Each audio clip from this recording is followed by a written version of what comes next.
Hallo Leute, ich war ja ganz überrascht, dass sich so viele mein Video angesehen haben. Vielen Dank für die Likes und die vielen Kommentare. Ich habe ja in meinem ersten Video so einiges bemängelt an der Pimax. Davon hat sich inzwischen dank vieler Tipps das meiste geklärt bzw. verbessert. Mir wurde unter anderem geraten, den Headstrap fester zu ziehen. Ich habe alle 3 Seiten fester gezogen und das hat's echt gebracht. Die Sicht ist nicht mehr verschwommen und die Brille rutscht auch nicht mehr auf und ab. Der Gurt stört auch nicht mehr an den Ohren, da er nun höher verläuft. Es gibt aber nun deutlich mehr Druck aufs Gesicht, das bedeutet rote Abdrücke, wenn man die Brille abnimmt. Der Field of View ist auch etwas besser geworden, da die Augen näher an den Displays sind.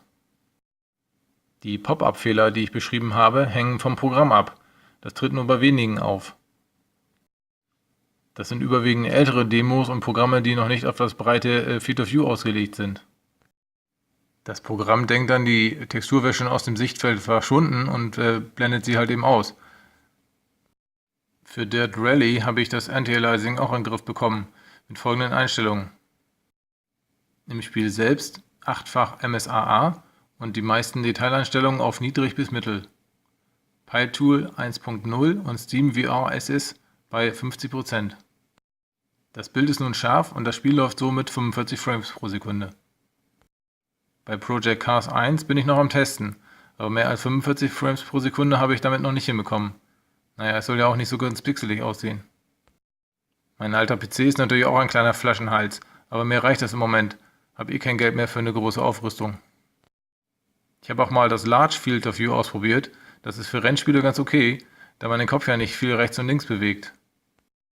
Ansonsten würde ich aber das Large Field of View nicht empfehlen, da bei Bewegung schon starke Verzerrungen an den Rändern auftreten. Der Geruch von dem Gesichtsschaumstoff ist wie bei der Rift.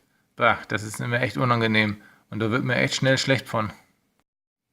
Leider habe ich meinen VR-Cover mit der Rift verkauft, aber es hätte wohl auch bei der Pimax gepasst. Die IPD-Einstellung finde ich nicht gut umgesetzt. Das Drehrad funktioniert, aber es blendet sich genau in der Bildmitte ein halbtransparentes Fenster ein, wo die IPD-Distanz angezeigt wird. Nur schaut man genau in die Mitte, um das Bild korrekt einzustellen, und das Fenster stört dort echt. Bei der Rift gibt es so feine Linien, wo man das super einstellen kann. So ein Testmuster fehlt hier echt. Der Stecker oben am Headset hat sich als kleine Fehlerquelle herausgestellt. Den musste ich schon einmal ganz rausziehen, da plötzlich die Pimax als nicht mehr verbunden angezeigt wurde. Bei der Lieferung war das auch nicht ganz oben eingerastet. Ohne Vive-Controller lassen sich nur wenige Spiele benutzen. Somit kann ich nur einige meiner Spiele testen. Ich versuche noch mit FreePie das Xbox One Gamepad als Vive-Controller einzurichten. So, und hier nun ein kleines Resümee des Ganzen. Ich überlege immer noch, ob sich der Umstieg von der Rift zur Pimax lohnt. Man muss auch mal die Preis-Leistung bedenken. Die Pimax für etwa 750 € und nochmal so viel Geld für die passende Grafikkarte. Das ist schon enorm viel. Die Pimax ist ganz klar besser als die Rift. Die Pimax ist eine VR-Brille der 2. Generation. Aber man nimmt so vieles wie selbstverständlich hin. Das große FOV, der geringe Screen-Door-Effekt und keine God-Rays. So hätte die Rift schon sein sollen. Also von daher bleibt für mich der große Wow-Effekt aus, da ich noch höhere Erwartungen an den Unterschied zwischen beiden hatte. Die Pimax ist ein gutes Upgrade, aber keine Revolution. Ich würde sagen, mit der Pimax kann man nun VR-Spiele und Filme genießen, die auf der Rift noch bescheiden aussahen. Macht es gut und bis demnächst mal wieder.